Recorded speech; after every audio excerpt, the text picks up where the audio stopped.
Do you need to replace the battery on your Inspiron 13 5310? Well, I'm going to show you how. Also, you can click the top right of the screen to find this part or tools or additional help on our website, including written step-by-step tutorials with detailed images. Now that that's out of the way, let's jump into it. Now, really quickly, ESD or electrostatic discharge, which is the buildup of static electricity on a person's body. To prevent this, you can use an ESD wrist strap and you can use an ESD mat.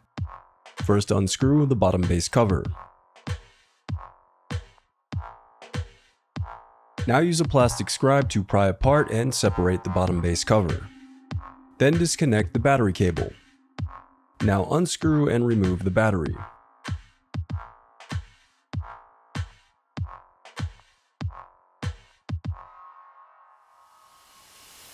The reassembly of your laptop is as simple as following your steps in reverse.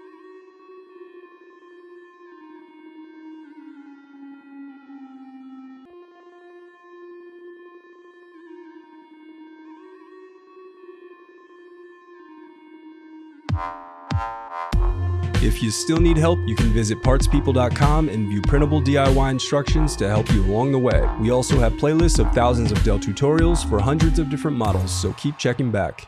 Thanks for watching.